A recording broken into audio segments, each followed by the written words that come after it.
আসসালামু আলাইকুম রহমতুল্লাহ। কেমন আছেন আপনারা সবাই? বেশ কয়েকদিন পর আজকে লাইভে আসলাম। আশা করি সবাই ভালো আছেন। আমাদের আজকের সাউন্ড আশা করি ক্লিয়ার আছে। তা আমরা পাটিগণিতের প্রায় শেষের দিকে চলে এসেছি। গত ক্লাসে আমরা অনুপাত সমানুপাত শেষ করেছিলাম। এই অনুপাত সমানুপাতের দুটা পার্ট, একটা হচ্ছে যে মিশ্রণ আর একটা হচ্ছে রুল অফ এলিগেশন। তো আজকে আমরা রুল অফ এলিগেশনটা শেষ করব। সেখানে একটু ফ্যান থাকার কারণে হয়তো একটু শব্দ লাগতেছে, ফ্যানটা একটু ঘুরাই দিই, পরে ঠিক করে দেব।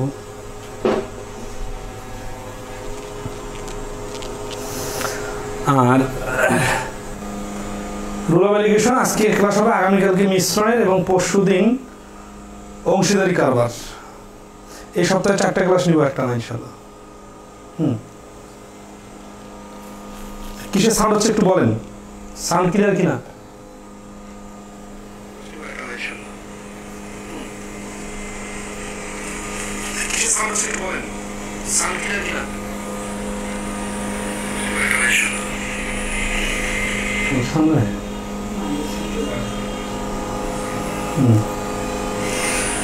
ওকে, রুল অফ এলিগেশনের একটা ভিডিও আমরা গ্রুপে আপলোড দিয়েছিলাম, যারা একটু দুর্বল আছেন তারা দেখে নেবেন। আমরা যেহেতু লাইভ ক্লাস নেওয়ার কথা বলছি, এই জন্য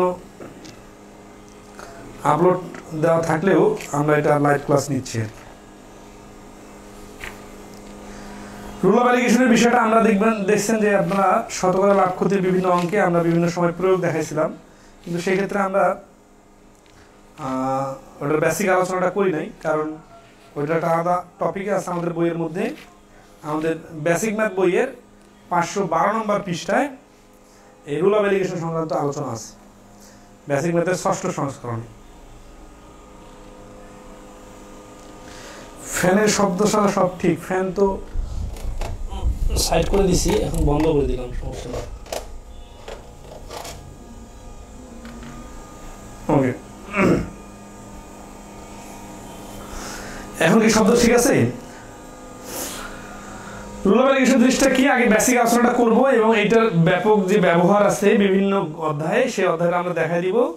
এই টপিকটা আসলে কোনো বেসিক কোনো টপিক না, এই টপিকের মাধ্যমে বিভিন্ন মানে এমসিকিউর প্রশ্ন বিভিন্ন অধ্যায়ের খুব দ্রুত করা যায়। ঠিক আছে? আচ্ছা, তো আজকে শিডিউলের বাইরে ক্লাস হওয়ার কারণে অনেকে অনুপস্থিত, সমস্যা নাই। আমরা আসি 1 নম্বর প্রশ্নটা দেখেন আপনারা 513 নম্বর পৃষ্ঠায়।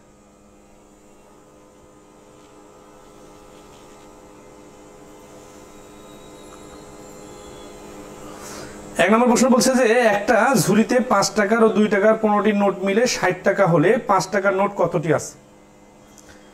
তাহলে এখানে 5 টাকার ও 2 টাকার নোট মোট 15টা, আর টাকার পরিমাণ হচ্ছে 60 টাকা। তাহলে বলছে 5 টাকার নোট কতটি?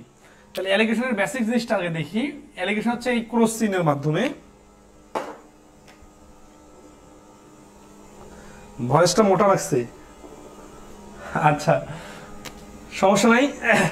তাহলে একটা ঝুড়িতে 5 টাকার নোট আছে। দেখেন এটা সিস্টেমটা হচ্ছে এইরকম, আমাদের বইয়ের শুরুতে দেখবেন একটা সূত্রের ব্যাখ্যা দেওয়া আছে, এক্স আর ওয়াই দুইটা আলাদা আলাদা উপাদান, এই দুইটা উপাদানের মিডল বা গড় এর নাম দিলাম এম।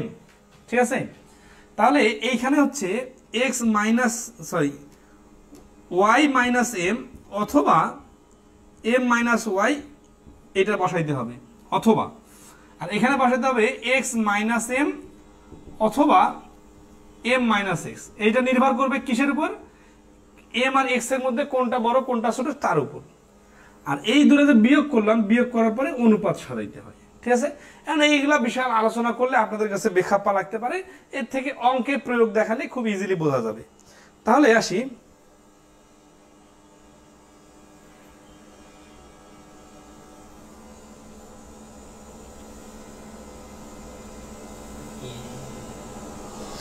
আমিরুল ইসলাম বলছেন যে সব শর্টকাটে শেষ করে দিলেন, কোনটা কোনটা শর্টকাটে শেষ করে দিলাম? আমরা তো লিখিত ক্লাসও নিছি, সুদ কষা আর অনুপাতে মিলে একটা লিখিত ক্লাস নিব।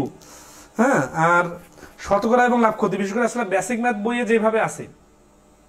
আমিরুল ইসলাম আপনি পার্সোনালি ইনবক্সে আমাকে নক দিবেন, আপনার কোন কোন ম্যাথ রিটেন আকারে করা হয় নাই সেই বিষয়গুলো আমি দেখব। ঠিক আছে? করেছেন এই ক্লাস?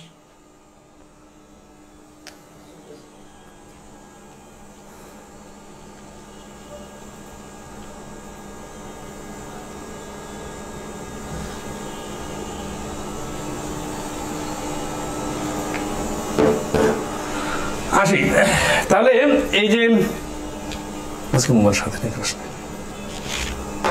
1 নম্বর সাথে একটা ঝুড়িতে 5 টাকার ও 2 টাকার 15টি নোট মিলে 60 টাকা হলে 5 টাকার নোট আছে কতটি? সবার আগে বলি এই যে টপিকটা করতেছি এটা কোনো তো টপিক না, এই টপিকটা কানো করো বইয়ে নাই, আমাদের বইয়ে জাস্ট আমি হচ্ছে কি যে এই টপিকটার গুরুত্ব বোঝানোর জন্য নতুন করে অ্যাড করে দিছি। এইটা আমরা বিভিন্ন টপিকের কিছু প্রশ্ন যেগুলো খুব দ্রুত করা যায় সেই টেকনিকটা শিখবে। এখন এটা তো টেকনিকটাই হচ্ছে দ্রুত করার টেকনিক, এইখানে রিটার্ন খুঁজলে তো লাভ নাই, কারণ ধরা যাচ্ছে গড়ের অঙ্ক গড়ের অধ্যায়ে রিটার্ন করা হয়েছে, লাভ ক্ষতির অঙ্ক লাভ ক্ষতির অধ্যায়ে রিটার্ন করা হয়েছে, ইকুয়েশনের যে প্রশ্নগুলো আছে এগুলো জ্যামিতি বীজগণিতের ইকুয়েশন অধ্যায়ে রিটার্ন করানো হবে। তাহলে এইখানে শুধুমাত্র আমরা এই টেকনিকটাকে ফোকাস করব, ঠিক আছে? আচ্ছা তাহলে আসি আমাদের 1 নম্বর প্রশ্নে দেখা যাচ্ছে একটা ঝুড়িতে 5 টাকা ও 2 টাকার নোট। তাহলে 5 টাকার নোট হচ্ছে এই 5 টাকা, আর এখানে হচ্ছে 2 টাকার নোট 2 টাকা। 15টা নোট মিলে 60 টাকা হলে তাহলে 15টা নোট মিলে 60 টাকা, ঠিক আছে? তাহলে দেখেন এই যে 60 টাকা আছে না, এটা হচ্ছে মোট টাকা, আর এইটা হচ্ছে নোটের নাম মান।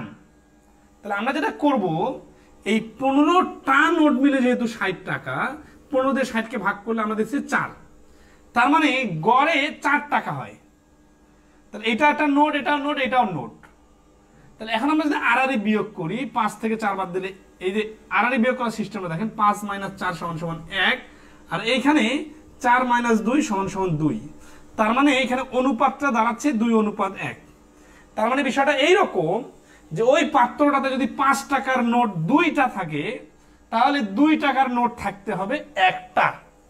এই অনুপাত দিয়ে কিন্তু পরিমাণ বোঝায় না, এটা তো আমরা অনুপাতের ক্লাসে শিখছি, অনুপাত দিয়ে তুলনা বোঝায় যে 2 টাকার নোট যতটাই থাকুক 5 টাকার নোট তার থেকে ডাবল পরিমাণ থাকবে, এই 2:1 দেখে এটা বোঝা যাচ্ছে। তাহলে প্রশ্ন কি বলছে?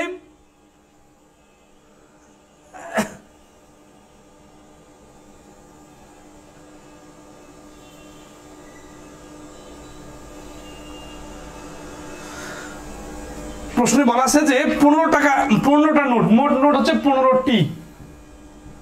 তাহলে এই যে 15টি নোটের কথা বলা আছে, এই কারণে আমরা 2:1 অনুপাতে 15টা ভাগ করলে 5 টাকার নোট হবে 15 গুণন এই 2 আর 1 3, 3 ভাগের 2 ভাগ মানে হচ্ছে 10টি, আর 2 টাকার নোট হবে 15 থেকে 10টি বাদ দিলে 5টি।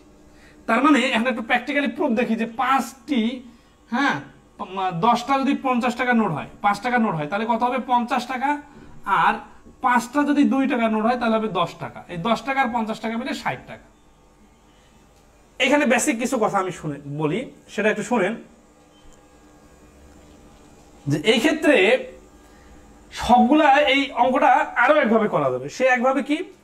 সে একভাবে হচ্ছে যে এখানে আমরা নোটের মান লিখছি না 5 টাকা, 2 টাকা, 4 টাকা, এখানে আরেকটা কাজ করা যাবে যে টাকার পরিমাণ ধরে, টাকার পরিমাণ মানে মোট টাকার পরিমাণ ধরে। মোট টাকা কিরকম? ধরেন এখানে বলা আছে যে 5 টাকার নোট না, আবার বলা আছে 2 টাকার নোট। 5 টাকার নোট মনে করি 15টা যে নোট আছে সবগুলাই 5 টাকার নোট, তাহলে সবগুলাই 5 টাকার নোট হলে হবে 75 টাকা, অথবা সবগুলাই 2 টাকার নোট হলে হবে 30 টাকা। কিন্তু প্রশ্নে বলা আছে মোটে টাকা হচ্ছে 60 টাকা। এখানটা যদি মনে রাখবেন, এইখানে সবসময় গড় অথবা মিশ্রণ, মানে মিক্স করার পরে যেটা হয়, যেমন এই 75 টাকা কিন্তু হচ্ছে শুধু 5 টাকার নোট, এই 30 টাকা হচ্ছে শুধু 2 টাকার নোট, আর এই 60 টাকাটা হচ্ছে 5 টাকা এবং 2 টাকা মিলেই গড়ে বা মোটে মিশ্রণ করে 60 টাকা। যখন এইভাবে টাকার পরিমাণ বসবে তখন আমরা বিয়োগ করব। 75 থেকে 60 বিয়োগ করলে 15, 60 থেকে 30 বিয়োগ করলে 30। খেয়াল করেন 30 থেকে 60 বিয়োগ কিন্তু হচ্ছে না, মানে সবসময় আমরা ব্যবধানটা লিখব। 30 আর 15 এর অনুপাত হচ্ছে 2:1। দেখেন এখানেও 2:1 আসছে, এখানেও 2:1 আসছে।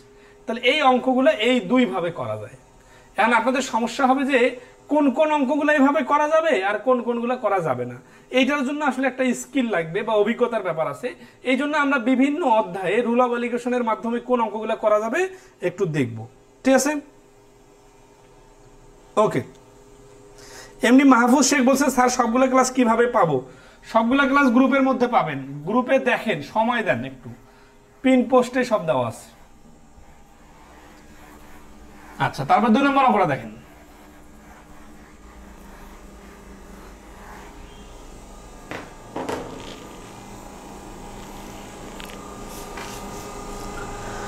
বলছে একটি চকলেটের দাম 4 টাকা, একটা কেকের দাম 5 টাকা, মোট 500টি চকলেট ও কেক কিনতে 2300 টাকা খরচ হলে সেখানে চকলেট ও কেকের সংখ্যা বের করুন। হুবহু আগের নিয়মে এই অঙ্কটা করা যাবে, ঠিক আছে? আচ্ছা, তাহলে এটা আমরা একটু স্কিপ করে, যেহেতু আগের অঙ্কটার সাথে মিল আছে, আমরা তারপরে অঙ্কটাতে যাই। প্রচুর গরম লাগতেছে, একটু ফ্যানটা দিলাম। আসলে আমাদের একটু শব্দ হয়, আমি বুঝতেছি, এটা হচ্ছে আমাদের জেনারেটরের মানে আইপিএস এর শব্দটা অনেক দূর থেকে একটু একটু আসতেছে, ফ্যানের শব্দটা অত বেশি লাগে না। 2 টাকাটা চাইলে ওই যে 15টাকে 10:5 বানালাম না, এই 5 হইতো অ্যান্সার যদি 2 টাকা নোট বলতো, আর 5 টাকা নোট বলার কারণে 10টি, আমি তো 2টাই বাইর করে দেখাই দিছি। আচ্ছা, ওকে, তাহলে আমরা আসি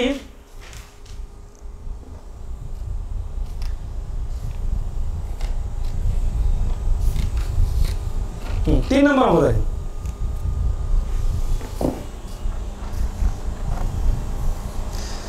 3 নম্বর অঙ্ক বলছে যে একজন দোকানদার 15 টাকা 20 টাকা কেজি দরে 2 ধরনের চা কি অনুপাতে মিশালে মিশ্রিত চায়ের দাম প্রতি কেজি 16 টাকা 50 পয়সা হবে। এই অঙ্কটা কিন্তু পরীক্ষায় আসছে, ঠিক আছে? কয়েকটা পরীক্ষায় আসছে। তো এখানে দেখেন মিশ্রণ করার অনুপাতটা চাইছে, তাহলে 15 টাকা 20 টাকা, তাহলে এই যে এক পাশে হচ্ছে 15 টাকা আর এক পাশে হচ্ছে 20 টাকা। এখন গড় দামটা কত দাঁড়াবে? 16.5। তাহলে এখানে গড় কিন্তু করেই দেওয়া আছে, তাহলে আর নতুন করে গড় বাইর করার দরকার নাই। বিয়োগ করলে হচ্ছে 1.5, এই পাশে বিয়োগ করলে হচ্ছে 3.5। 3.5 আর 1.5 রেশিও যদি আমরা সাজাই, 3.5 অনুপাত 1.5 দশমিক যদি আমরা তুলে দেই, তাহলে থাকে 35:15, 5 দিয়ে কাটাকাটি করলে 7:3। এই 7:3 হচ্ছে এই প্রশ্নের অ্যান্সার। আচ্ছা, এখন আসি যে এইটা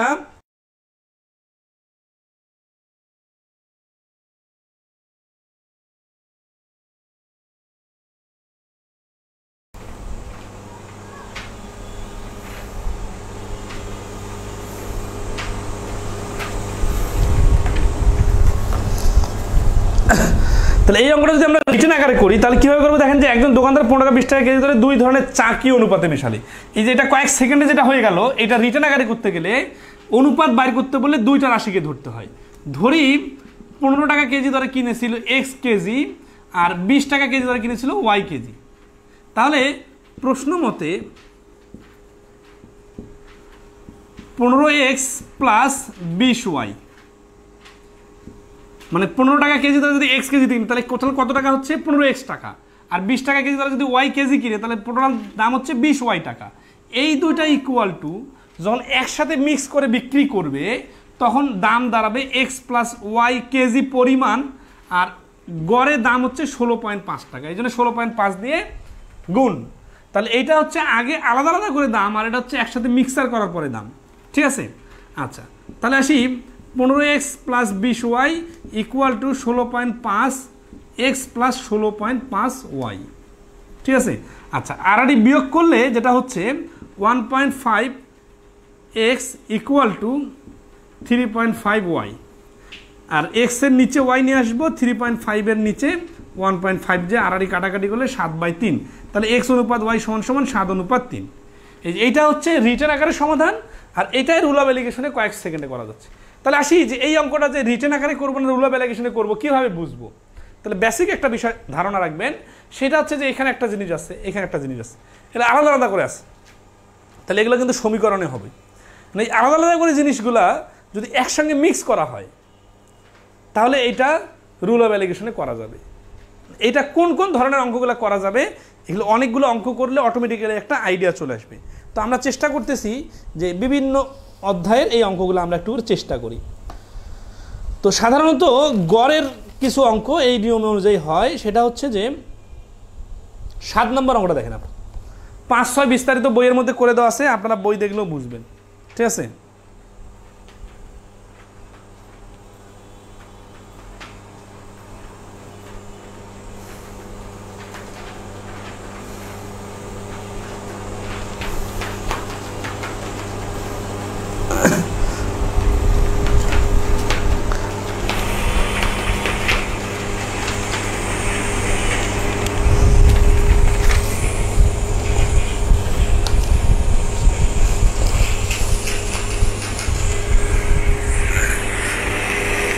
না ফুল স্পিডে বাতাস আসতেছে, বাতাস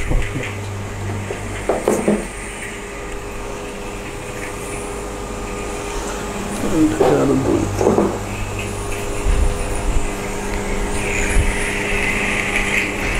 7 নম্বর প্রশ্ন দিতে বলছে।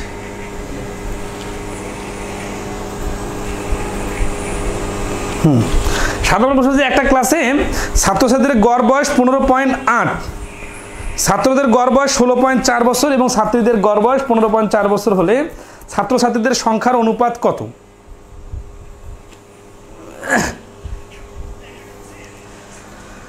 তাহলে 15.8 বছর আর 16.4 বছর এটা হচ্ছে আলাদা আলাদা, আর একত্রে যখন করছে তখন গড় হয়ে গেছে 15.4। সাধারণত এই অঙ্কটার সাথে হুবহু মিল আছে না? আচ্ছা, তাহলে রিটার্ন করলে এইভাবে এক্স জন ওয়াই জন ধরে একসাথে করা যাবে। এখন রুল অফ অ্যালিগেশন দিয়ে করলে কি হবে, কোন সংখ্যাটা কোথায় বসবে একটু মাথা খাটান। দেখেন এইখানে আমরা দিলাম ছাত্র আর এইখানে আমরা দিলাম ছাত্রী, তাহলে ছাত্রদের কি বলছে? ছাত্রদের বলছে হচ্ছে 16.4 আর ছাত্রীদের 15. ছাত্রদের 16.4 এবং ছাত্রীদের 15.4, তাহলে 16.4 আর 15.4 আর একসাথে যখন মিক্স করা হয়েছে দেখেন ছাত্রছাত্রীদের একসাথে হচ্ছে 15.8। এই কোন সংখ্যাটা কোথায় বসবে এটা কিন্তু বুঝতে পারতে হবে। যখন মিক্স করার পরে যেটা হয় সেটা হচ্ছে গড়, আর গড়টা মাঝখানে বসবে। আড়াআড়ি বিয়োগ করলে এখানে হচ্ছে 0.6, এখানে আড়াআড়ি বিয়োগ করলে হচ্ছে 0.4। 0.6 আর 0.4 যদি রেশিও বানাই তাহলে হচ্ছে 2:3। তার মানে ওই ক্লাসের ছাত্র যদি 2 জন হয়, ছাত্রী আছে 3 জন। এইটা হচ্ছে দ্রুত বার করার টেকনিক। আচ্ছা, এখন আসি যে এইখানে যদি আমরা এইখানে কোনো কারণে ছাত্রী দেই আর এইখানে ছাত্র দেই, কীরকম হবে বিষয়টা? এই 15.4টা এইখানে চলে আসবে আর এইখানে হচ্ছে 16.4 চলে যাবে। তখনও আবার 15.8 এখানে বসবে, আড়াআড়ি বিয়োগ করলে এখানে 6:4 আসবে, তখন 3:2 আসবে, কিন্তু তখন ছাত্রী অনুপাত ছাত্র আসবে। তার মানে কখনো যদি আপনি ভুল করে পরেরটা আগে বা আগেরটা পরে দেন সমস্যা নাই, তখন অনুপাতটা আর কি উল্টা আসবে। এইভাবেও ক্যালকুলেশন করা যাবে, কিন্তু প্রশ্নে যেভাবে চাইবে উত্তরটা সেইভাবে দিতে হবে। যেহেতু ছাত্রছাত্রীদের অনুপাত চাইছে এই জন্য ছাত্রী আগে দেওয়া যাবে না, ছাত্রটা আগে দিতে হবে। ঠিক আছে, ওকে। তাহলে এই প্রশ্নের অ্যান্সার হচ্ছে 2:3।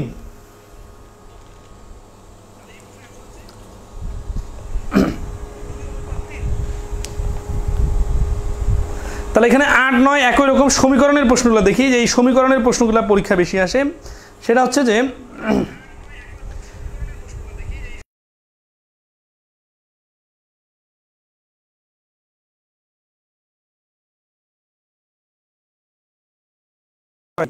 তার ফলে যে সুবিধাটা হবে আপনারা সমন্বয় করে নিতে পারবেন। তাহলে 11 নম্বর প্রশ্ন বলছে যে হাসানের কাছে 10 টাকা ও 50 টাকার কিছু নোট আছে, যদি তার কাছে থাকা সর্বমোট 150টি নোট মিলে 5100 টাকা হয়, তাহলে প্রত্যেক প্রকারের নোট কতটি আছে? এরকম একটা প্রশ্ন আমরা শুরুতে করছিলাম। আবার একটা প্রশ্ন হচ্ছে যে আমাদের এই 10 নম্বর প্রশ্নের সমাধান করে দেওয়া আছে সুন্দর করে।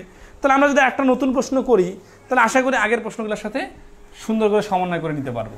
ঠিক আছে, তাহলে এই প্রশ্নটা রিডিং করার সাথে সাথে আমরা কিন্তু সমীকরণ আকারে করতে পারি। এখন আসি যে সমীকরণের যে আমরা বীজগণিতে ক্লাস নিব, ওইখানে কিন্তু এই টাইপের প্রশ্ন সমীকরণ আকারে সমাধান করে দিব। তাহলে এইখানে কি করাই দিব, এইখানে শুধু টেকনিকটা দেখা দিতেছি। তবে আপনাদের বোঝার সুবিধার্থে এক লাইনে একটা প্রশ্ন মতো সমীকরণ দাঁড় করাই দেই। যেমন ধরেন মোট নোট কয়টা? মোট নোট হচ্ছে 150টি। এটা 2 ভাগে ভাগ হবে, একটা হচ্ছে 10 টাকার নোট আর একটা হচ্ছে 50 টাকার নোট। উত্তর বাড়ি করতে বলছে কি,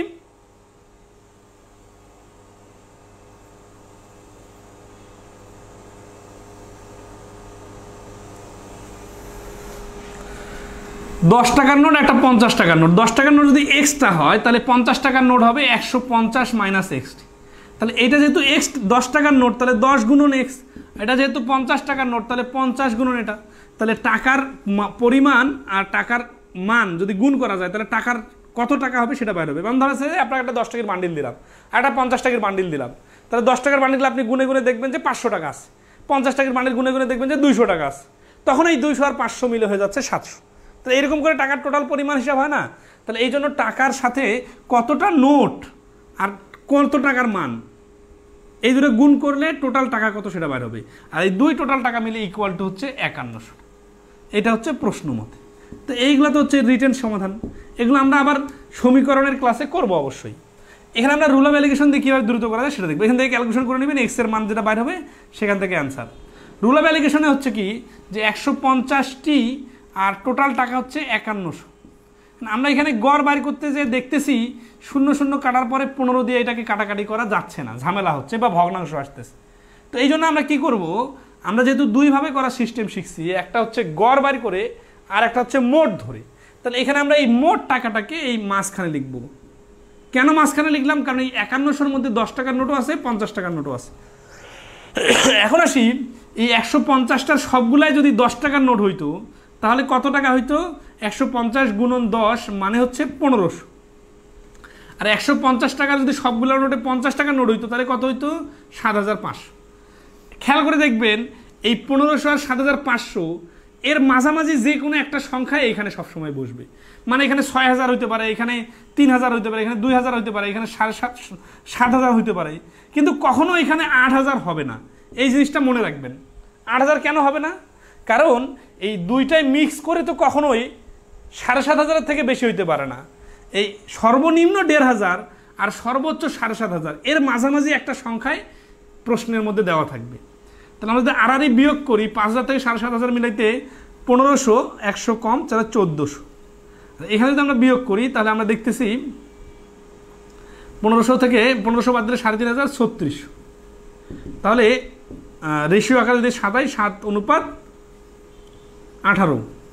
তার মানে 10 টাকার নোট যদি 7টা হয় তাহলে 50 টাকার নোট হচ্ছে 18টি। উত্তর কি চাইছে? উত্তর চাইছে যে প্রত্যেক প্রকারের নোট কতটি আছে। ঠিক আছে? আচ্ছা,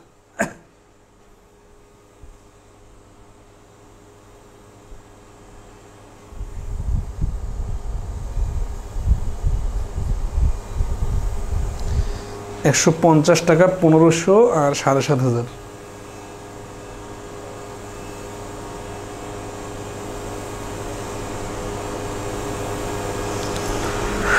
আচ্ছা, তাহলে এটা অ্যান্সারটা কি হচ্ছে? অ্যান্সারটা হচ্ছে যে 10 টাকার নোট হবে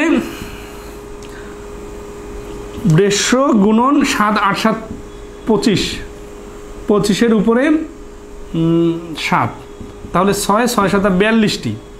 আর 50 টাকার নোট হবে 150 গুণন 25-এর উপরে 18।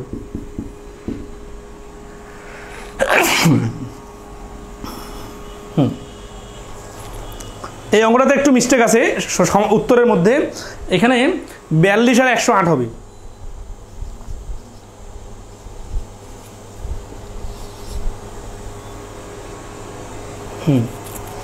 আশা করি সবাই বুঝতে পারছেন। আচ্ছা, তারপরে নির্দিষ্ট কোনো অঙ্ক কেউ করে নিতে চাইলে বলতে পারেন। 8 নম্বর অঙ্কটা একজন করে যাচ্ছেন, তো 8 নম্বর অঙ্কটা করে দিই। তাহলে এই প্রশ্নের অ্যান্সার হচ্ছে 42টি আর 108টি। এখন শুদ্ধ পরীক্ষা করা যায় কীরকম করে? ধরেন 42টা 10 টাকার নোট হলে কত হচ্ছে? 420 টাকা। 108টা 50 টাকার নোট হলে কত হচ্ছে? 108টা 50 টাকার নোট, 100টা হলে 5000 টাকা, আর 8টা হলে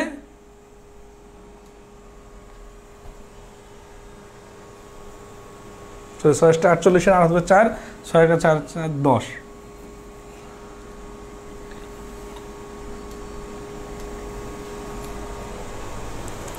মিলতেছে না তো।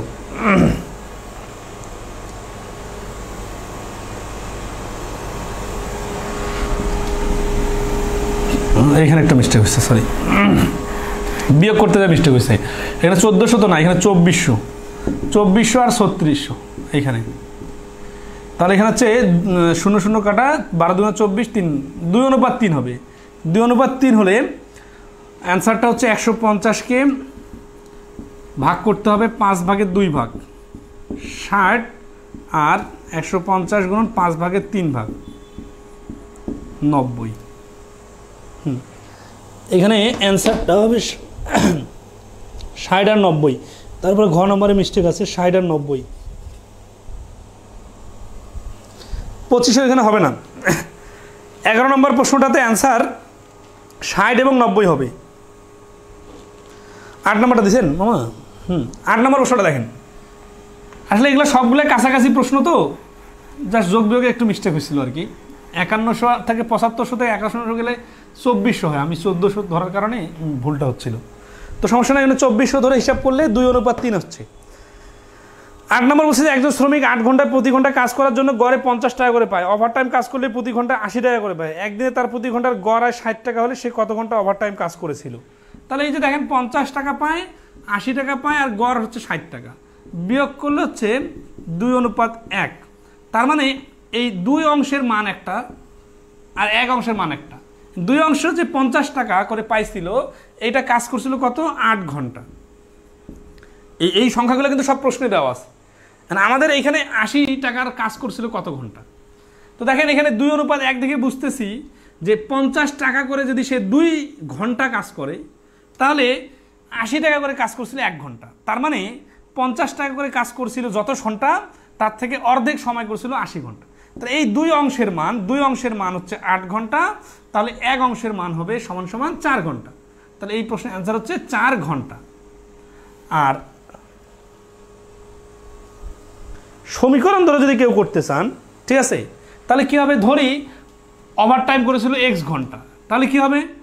50 গুণন 8 প্লাস 80 গুণন x ইকুয়াল টু 60 গুণন এই x প্লাস 8 প্লাস x।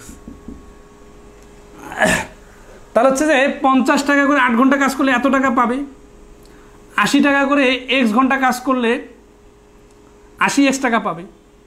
এখন এই সবগুলা মিলে যদি একসাথে কাজ করে, তাহলে কত টাকা পাবে? গড়ে 60 টাকা করে পাবে। কত ঘন্টা কাজের? প্রথমের 8 ঘন্টা আর পরের x ঘন্টা। এখান থেকে ক্যালকুলেশন করলে x এর মান 4 বার হবে। তো এই সমীকরণটা আমি বিস্তারিত সমাধান করে দিতেছি না, যা সমীকরণ যদি বুঝতে পারেন বাকিটা করতে পারবেন। আর এলিগেশনটা সব থেকে সহজ এমসিকিউ এর জন্য, ঠিক আছে? আচ্ছা, ওকে। 11 নম্বর প্রশ্নে একটু মিস্টেক হয়েছিল, এটা কারেকশন করে দিছি। 16 নম্বর প্রশ্ন দেখেন, বাকি যে প্রশ্নগুলো সমাধান করে দেওয়া নাই বা অনেকগুলো প্রশ্ন আমি সমাধান করে দিতেছি না, স্কিপ করতেছি, এগুলো কিন্তু সবগুলো একই নিয়মে। তাহলে নতুন নতুন স্টাইলের প্রশ্নগুলো একটু সমাধান করে দিই। 16 নম্বর প্রশ্নটা আপনারা স্ক্রিনে দেখেন। এই যে কোনো পা সংক্রান্ত যে প্রশ্ন, মানসিক দক্ষতা টাইপের প্রশ্নগুলো আসে, এগুলো কিভাবে করবেন? 16 নম্বর বলতেছে যে ময়ূর ও হরিণ একত্রে 80টি, কিন্তু তাদের মোট পায়ের সংখ্যা 200। কয়টি ময়ূর আছে? তাহলে 80টা আর পা হচ্ছে 2টা। তাহলে দেখেন এখানে কি কি? এখানে হচ্ছে ময়ূর, ময়ূরের পা কয়টি? 2টি। আর হরিণের পা কয়টি? হরিণের পা 4টি। এখন প্রশ্নে বলতেছে, আচ্ছা যদি সমীকরণ আকারে কেউ সমাধান দেখতে চান, তাহলে এখানে কি চাইছে? যে টোটাল 80টা, তার মধ্যে পা হচ্ছে 200টা। তাহলে ধরি উত্তর কি চাইছে? উত্তর চাইছে ময়ূর কয়টা, তাই না? তাহলে ময়ূর সমান সমান xটি। তাহলে ময়ূর যদি xটি হয়, তাহলে হরিণ হবে কতটি? যেহেতু টোটাল 80টা, তার মধ্যে x বাদ যাবে। তাহলে প্রশ্ন মতে হবে ময়ূরের টিকে ময়ূরের পা 2টি দিয়ে গুণ, প্লাস হরিণের সংখ্যা হচ্ছে 80 মাইনাস xটি, হরিণের একটার পা হচ্ছে 4টি, 4 দিয়ে গুণ। তাহলে এটা হচ্ছে ময়ূরের টোটাল পা, আর এটা হচ্ছে হরিণের টোটাল পা। এই 2 টোটাল পা যোগ করলে সর্বমোট পা হচ্ছে 200টি। এখান থেকে ক্যালকুলেশন করলে x এর যে মান বাইর হবে সেটা অ্যান্সার। এটা হচ্ছে রিটেন আকারের সমীকরণ। আর এমসিকিউ এর জন্য মুখে মুখে সমাধান করার টেকনিক হচ্ছে যে এখানে আমরা 200 মাঝখানে লিখলাম, এটা হচ্ছে মোট পা। এই মোট পা কেন এখানে লিখলাম? কারণ এখানে হরিণও আছে, এখানে ময়ূরও আছে, অর্থাৎ মিক্স করে যেটা হয়েছে সেটা এখানে। তাহলে এখানে যদি আমরা শুধু ময়ূর ধরে নেই, তাহলে কি ধরবো? 2টা করে 80টা প্রাণী সবগুলাই যদি ময়ূর হইতো, তাহলে 80 গুণন 2 সমান সমান 160টি পা হইতো।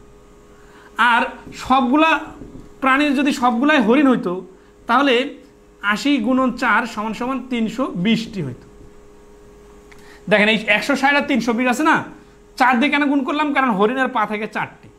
তাহলে এই যে মোট পা উপরে আর এইখানে হচ্ছে অ্যাভারেজ পা, এই জন্য আড়াআড়ি যদি বিয়োগ করি তাহলে হচ্ছে 40, আর এইখানে বিয়োগ করলে হচ্ছে 120। 120 আর 40-এর যখন আমরা রেশিও সাজাবো তখন 3:1 আসবে। এই 3:1 মানে কি? 3:1 মানে হচ্ছে যে ময়ূর যদি 3 অংশ থাকে তাহলে হরিণ থাকতে হবে 1 অংশ। এইগুলো হচ্ছে অনুপাতের মতো করে অংশ চলে আসলো। আমাদের প্রশ্নে কি দেওয়া আছে? প্রশ্নে দেওয়া আছে 80টি, এইটা মোট। তাহলে মোট যেহেতু 80টি, তার মানে 3 অংশ ময়ূর 1 অংশ হরিণ, তাহলে টোটাল 4 অংশ সমান সমান 4 অংশ সমান সমান 80টি। উত্তর চাইছে ময়ূর। ময়ূর হচ্ছে কত অংশ? ময়ূর হচ্ছে 3 অংশ। তাহলে 1 অংশ সমান সমান 20, আর ময়ূর 3 অংশ সমান সমান 3×20 = 60। এগুলো তো অনুপাতের ক্লাসে আমরা অলরেডি শিখে গেছি, আশা করি এখন নতুন করে আর শেখাইতে হবে না। ঠিক আছে? তাহলে এইভাবে হচ্ছে ময়ূর আর হরিণ অথবা যে কোনো কিছুর পায়ের কথা বললে এইভাবে হিসাব বাই করা যায়।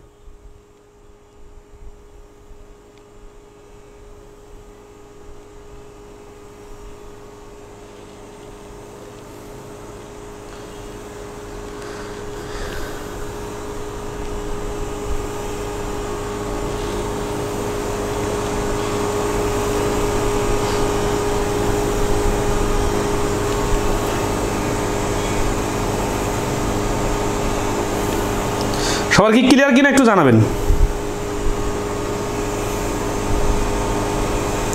ওকে, তাহলে যদি ক্লিয়ার হতে গেলে তাহলে 17, 18 সব কিছু একই রকম। এখন আসি আমরা একটু ব্যতিক্রম নিয়ম শিখবো। সেই ব্যতিক্রমটা হচ্ছে কি, যে এই যে সবসময় আমরা আড়াআড়ি যে বিয়োগ করতেছি, অনেক সময় বিষয়টা এরকম হইতে পারে, ধরেন আছে যে 1 থেকে 1 বিয়োগ করলে 0 হয়, কিন্তু 1 থেকে -1 বিয়োগ করলে কি হয়? এটা হচ্ছে নর্মাল বিয়োগ, আর এটা হচ্ছে ঋণাত্মক সংখ্যা বিয়োগ। তখন এই মাইনাসে মাইনাসে মিলে হয়ে যায় প্লাস, প্লাস ইকুয়াল হচ্ছে 2। ঠিক আছে? আচ্ছা, তাহলে এই ঋণাত্মক বিষয়টা আমরা এখন দেখব, তবে কোথায় কোথায় হয় সেটা এখন দেখব। তাহলে একটা জিনিস খেয়াল করেন তো, যে এখানে আমরা কোথায় চলে গেলাম গড়, সেখান থেকে আবার চলে গেলাম সমীকরণের প্রশ্নে, সেখান থেকে আবার চলে গেলাম ময়ূরের প্রশ্নে। এখন কিভাবে বুঝবো যে এলিগেশনটা কোথায় ইউজ হয়? বিষয়টা আসলে হচ্ছে কি, যে এইভাবে চিন্তা করা যাবে না যে এলিগেশনের অধ্যায় আমরা করতেছি। এটা হচ্ছে বিভিন্ন অধ্যায়ের যেই প্রশ্নগুলোতে মিক্সিং এর কথা আসে, মিশ্রণের কথা আসে, যেমন ময়ূরের পা আর হরিণের পা মিক্স করে হচ্ছে একসাথে অ্যাভারেজ একটা পা, এই টাইপের প্রশ্নগুলা এলিগেশন দিয়ে করা যাবে। আবার রিটেনও করা যাবে সমীকরণের মাধ্যমে, আবার অপশন টেস্ট করেও করা যাবে। ঠিক আছে? তো আমরা যেহেতু এখানে এলিগেশন শিখতেছি, এই জন্য সবগুলো এলিগেশন আসলে চিন্তা করতেছি। 19 নম্বর প্রশ্নটা দেখেন, এটা ব্যতিক্রম প্রশ্ন। বলছে কাজের দিন 2 টাকা পাওয়া এবং অনুপস্থিতির দিন 50 পয়সা জরিমানা। দেখেন, একটা হচ্ছে পাচ্ছে পজিটিভ, আর একটা হচ্ছে জরিমানা দিচ্ছে, এটা নেগেটিভ। কাজ করে এক ব্যক্তি সেপ্টেম্বর মাসে 40 টাকা পেল, 40 টাকা কিন্তু পেল, ব্যক্তিটি কতদিন উপস্থিত ছিল? তাহলে এই প্রশ্ন যদি আমরা সমীকরণ আকারে করি, ধরি উপস্থিত ছিল সমান সমান x দিন, তাহলে অনুপস্থিত সমান সমান 30 - x। 30 - x কেন? কারণ সেপ্টেম্বর মাসটা 30 দিনে হয়, এগুলো তো বেসিক জিনিস। আচ্ছা, প্রশ্ন মতে এখানে একটা জিনিস খেয়াল করবেন, সে যে কয়দিন উপস্থিত ছিল প্রতিদিন সে 2 টাকা করে পাইছে, তাহলে এত টাকা তার টোটাল ইনকাম। এই ইনকাম থেকে মাইনাস হবে কি? মাইনাস হবে তার জরিমানার টাকাগুলা। জরিমানা অনুপস্থিত ছিল কতদিন? এতদিন। প্রত্যেক দিনে তার জরিমানা দিছে কত টাকা? 0.5।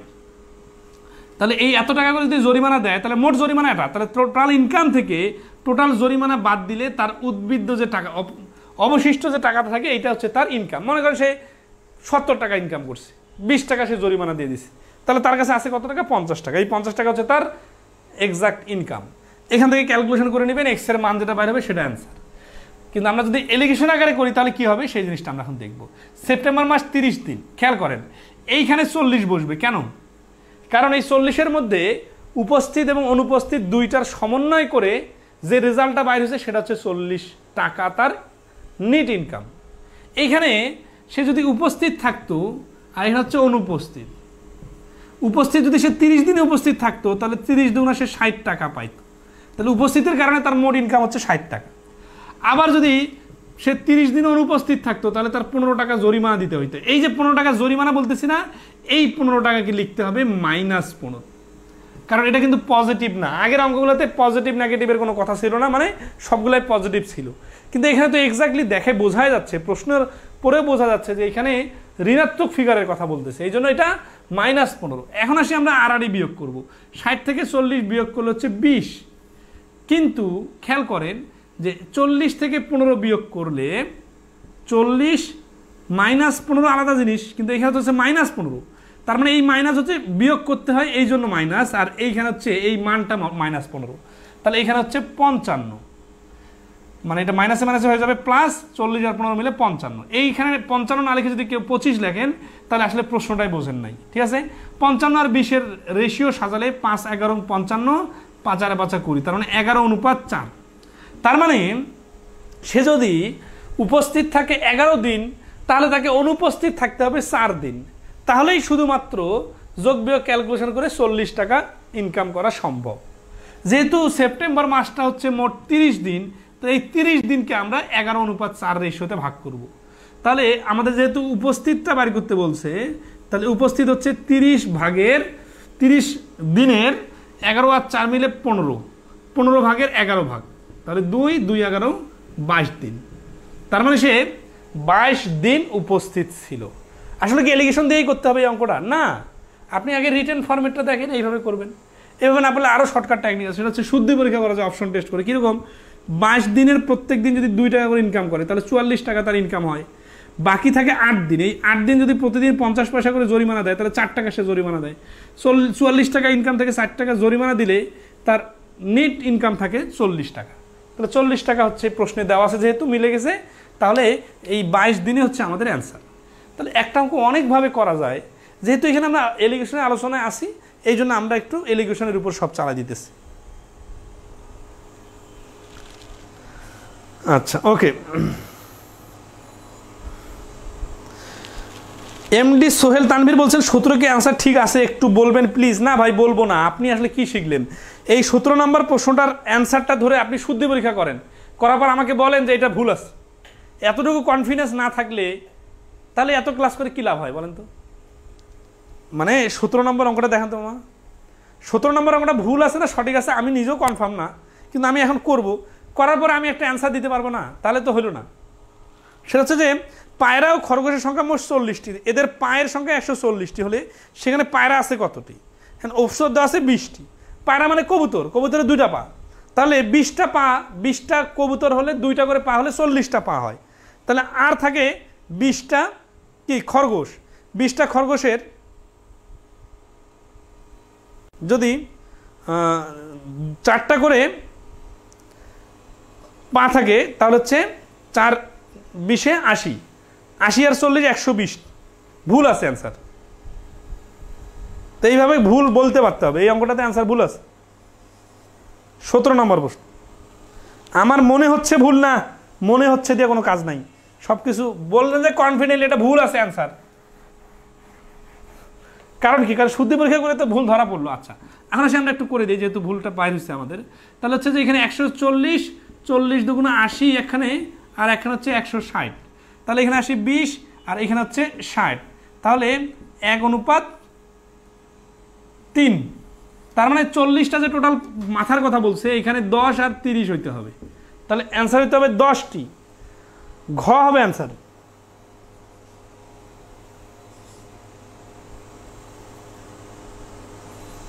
সতেরো নম্বর প্রশ্নের অ্যান্সার হচ্ছে ঘ। কনফিডেন্স থাকতে হবে ভাই, সবসময় মানে মাথার উপর দিয়ে গেলে তো হবে না। ওকে, তাহলে একই রকম করে আমাদের 20 এবং 21 নম্বর প্রশ্নটা আছে, এগুলো আপনাদের করতে হবে। 22 নম্বর প্রশ্ন দেখেন, 20 21 এটা নিজে থেকে করে নেবেন। 22 নম্বরে দেখেন, 22 নম্বর বলতেছে যে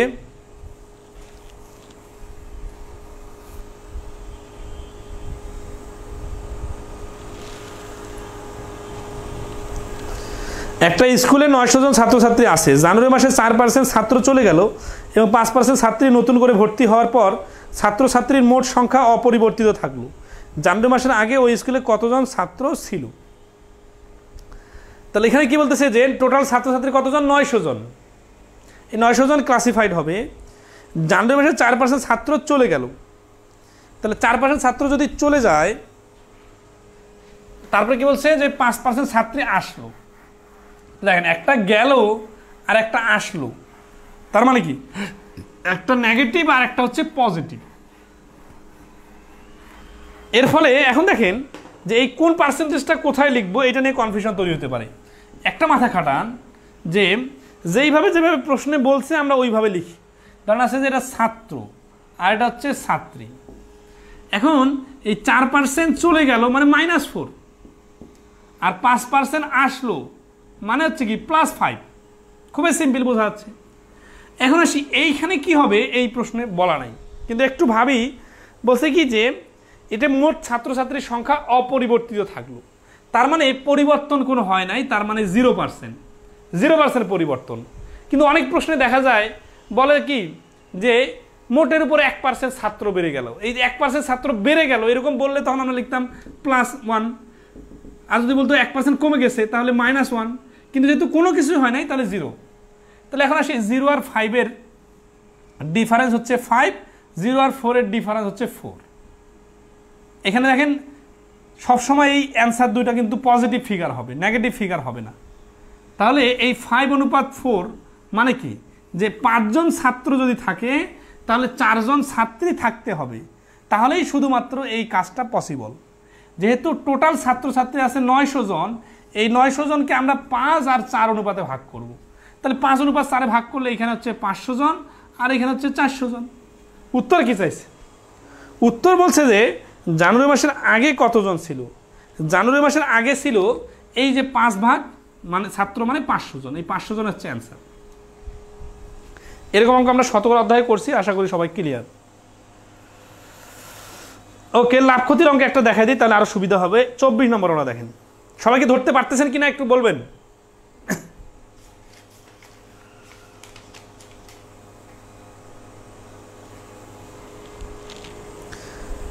24 নম্বর বলছে ঘোড়া গরুর ক্রয় মূল্য 10,000 টাকা। ঘোড়াটি 20% লাভে এবং গরুটি 15% ক্ষতিতে বিক্রয় করায় মোট 6% লাভ হলো। ঘোড়া গরুর মূল্য কত? জানি কিন্তু 3টা পার্সেন্টেজ দেওয়া আছে। এই যে মোট বলছে না, মোট মানে কি? মোট মানে হচ্ছে মোটের উপর। মোটের উপর মানে কি যে লাভ আর ক্ষতি মিক্স করে যখন একসাথে হিসাব করা হয়েছে তখন মোটের উপর দেখা যাচ্ছে 6% লাভ হয়ে গেছে। তাহলে এখানে আসি যে 20% আর 15% আছে না, এই যে 20% পজিটিভ, 20% নেগেটিভ 15%, আর মোটের উপর 6% পজিটিভ। তাহলে 20 আর 6 যদি বিয়োগ করি, 20 থেকে 6 বিয়োগ করলে 14, কিন্তু এই 6 থেকে 15 বিয়োগ করলে এটা কিন্তু -15, তাহলে 6 আর 15 হয়ে যাবে 21%। অথবা আপনি যদি এইভাবে বিয়োগ করেন -15 - 6 সমান কিন্তু -21। তো এইখানে যেহেতু সবসময় পজিটিভ পার্সেন্ট লিখতে হবে, এই জন্য এখানে 21:14। তাহলে 7 দিয়ে ভাগ করলে 3:2। তার মানে যেই জিনিসটাতে লাভ হবে এইটার দাম যদি 3 টাকা হয়, তাহলে যেই জিনিসটাতে ক্ষতি হবে এইটার দাম হইতে হবে 2 টাকা। প্রশ্নে বলা আছে যে এই দুইটা মিলে টোটাল দাম হচ্ছে 10,000 টাকা। তাহলে 10,000 টাকার জিনিসটাকে 3:2 ভাগ করলে টোটাল 5 ভাগ করতে হবে। 5 ভাগ করলে 1 ভাগের মান 2,000, 3 ভাগের মান হচ্ছে 6,000, আর 2 ভাগের মান হচ্ছে 4,000। লাভের দিকে 6,000, ক্ষতির দিকে 4,000। এটা শুদ্ধ পরীক্ষা করা যায় কিরকম?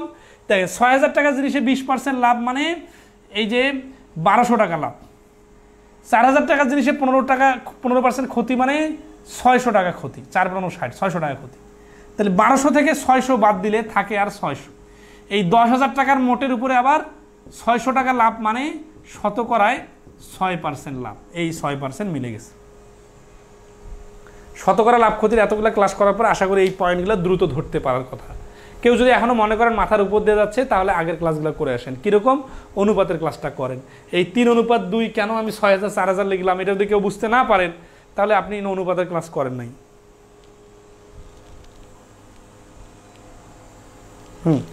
ওকে, এই তো বলছেন স্কিপ করার কথা। ওকে, এরকম স্কিপ করার কথা বললে তো সুবিধা আমার জন্য।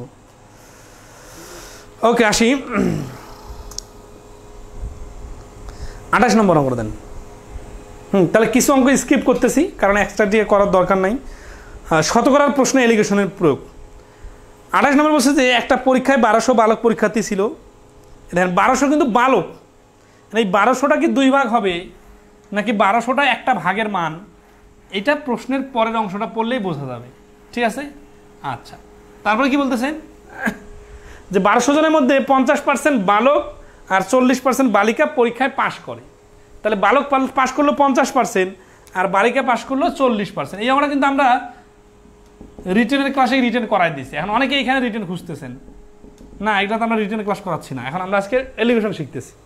তাহলে 50% বালক আর এটা হচ্ছে বালিকা আর এটা হচ্ছে গড়। এই গড় কিন্তু বলে দেওয়া থাকবে না, বুঝে নিতে হবে যে যখন দুইটা জিনিস একসাথে মিক্স করে একটা রেজাল্ট দিবে ওইটাকে আমরা বলতেছি বারবার গড়। তাহলে আর বিয়োগ যদি করি আমরা তাহলে দেখতেছি 6 আর এখানে হচ্ছে 4, তার মানে 3:2। তার মানে হচ্ছে ওই ক্লাসে যদি বালক থাকে 3 জন তাহলে বালিকা থাকবে 2 জন। তাহলে টোটাল এখন এই 1200 যে বলা আছে এটা কি মোট? না, এইখানে ভুল করা যাবে না। আবার প্রশ্নটা পড়েন, 1200 জন বালক পরীক্ষার্থী ছিল, তার মানে শুধু বালকেই ছিল 1200 জন। তাহলে আমরা এই 3 অংশের মান বলতে পারি 3 অংশ সমান সমান 1200 হলে 1 অংশ সমান সমান 600 আর এই যে 2 অংশ সরি 1 অংশ সমান সমান 400 আর 2 অংশ সমান সমান 800। তার মানে বালিকার সংখ্যা হচ্ছে 800 জন। ধরতে পারছেন কিনা একটু জানাবেন।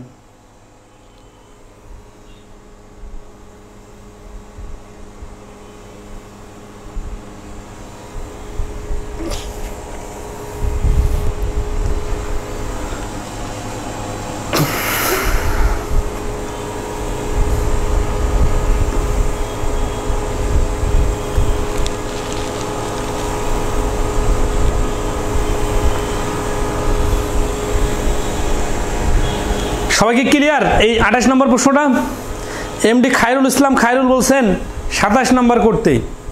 আচ্ছা ওকে 27 নম্বরটা করে দিব, দেখেন তো 27 নম্বরটা। দেলোয়ার হোসেন বলছেন ক্লিয়ার, ওকে 27 নম্বরটা দেখান। তাহলে একটু দ্রুত করে দেয়, সমস্যা আছে কোনো? যেহেতু সবগুলো কাছাকাছি নিয়মের সব। 27 নম্বর বলছে যে এটা ঘড়ি ও চেইনের মূল্য একত্রে 500 টাকা। খেয়াল রাখবেন এখানে কিন্তু একত্রে যখন বলবে তখন এখানে যখন অনুপাতটা আসবে ধরা আছে 3:2, তখন এই 500 টাকাকে ভাগ করতে হবে। কিন্তু এক পাশে যদি 500 থাকে তখন এই একটা অংশের মান হবে। এই ভাষাগুলো তো প্রশ্ন রিডিং করে বুঝতে হবে, ঠিক আছে? আচ্ছা এখন 500 টাকার চেইনের ঘড়ি 10%, ঘড়ির মূল্য বৃদ্ধি পাইছে, চেইনের মূল্য 5%। তার মানে ঘড়ি 10% এটাও পজিটিভ আর চেইন 5% এটাও পজিটিভ। আর বর্ধিত মূল্য হবে 545 টাকা। দেখেন এইখানে হচ্ছে 500 টাকা আর নতুন দাম হচ্ছে 545। বলেন তো এই পুরোটা কি বাড়ছে? না, এই 500 টাকা থেকে 545 টাকা হয়েছে, তার মানে বাড়ছে আসলে 45 টাকা। কত টাকাতে 45 টাকা বাড়ছে? 500 টাকাতে 45। তাহলে আমরা যদি এটা পার্সেন্টেজ বানাই তাহলে এখানে পার্সেন্টেজ হচ্ছে 9%। তার মানে মোটের উপর 9% বাড়ছে। পার্সেন্টেজ বানালে বিয়োগ করতে সুবিধা। সবখানে কি পার্সেন্টেজ বানানো যাবে? দেখেন এইখানে যদি 45 না বলে 46 বলতো তাহলে কিন্তু আমরা এত সুন্দর করে কাটাকাটি করে 9% বলতে পারতাম না। তখন কি করতাম সেটা একটু পরে আসতেছি, বাট এটা আগে দেখেন 9% না, তাহলে 5 আর 9 ডিফারেন্স 4, 10 আর 9 ডিফারেন্স 1। তার মানে যে 4:1 হবে। তাহলে 10% বাড়ছে কার দাম? ঘড়ির দাম। তাহলে এটা হচ্ছে ঘড়ি আর এটা হচ্ছে চেইন। তাহলে আমাদের উত্তর কি চাইছে? উত্তর চাইছে যে ঘড়ির মূল্য কত। তাহলে এই ঘড়ির মূল্য যেহেতু 4 অংশ, তাহলে এই 500 টাকাকে 2 ভাগ করে 1 ভাগে 4 ভাগ 1 ভাগে 1 ভাগ মানে 400 টাকা হবে ঘড়ির মূল্য। তাহলে এই প্রশ্নের অ্যান্সার হচ্ছে 400 টাকা। এখন আসি, যদি সাপোজ এখানে 46 টাকা দিত তাহলে কি হইতো? অথবা 45-এ থাকলো, আমরা পার্সেন্টেজ বানাইলাম না, তখন কি করতাম? তখন এই 9%-এর জায়গায় 45 টাকা লিখতাম। তো দেখেন এখানে পার্সেন্টেজ আর এখানে মোট টাকা লিখলে হবে না। এইখানে যখন আমি মোট লিখবো তখন এখানে মোট বানাবো। মোট কীভাবে বানাইতে হয়? ওই যে ঘড়ির দাম 10% বাড়ছে, মনে করি 500 এর 10%। এই 500 যেহেতু মোটের 10% মানে এখানে 50, আর এখানে 500 এর 5% মানে হচ্ছে 25। 50 আর 45 বিয়োগ করলে হচ্ছে 5, 45 আর 25 বিয়োগ করলে হচ্ছে 20। দেন 20 আর 5-এর অনুপাত সাজালে তারপরেও 4:1 কিন্তু আসবে। তাহলে এই প্রশ্নের অ্যান্সার তখন 4:1 হবে। তাহলে মোট ধরেও করা যায়, পার্সেন্টেজ ধরে করা যায়। আশা করি সবাই ক্লিয়ার। ওকে, এই লাভ ক্ষতির অঙ্ক কিন্তু মোটামুটি 2-1টা করে দিছি। হ্যাঁ, কাহিনী সেম। আপনারা নির্দিষ্ট অঙ্ক করার কথা বলতে পারেন। 29, 30, 31 একই রকম।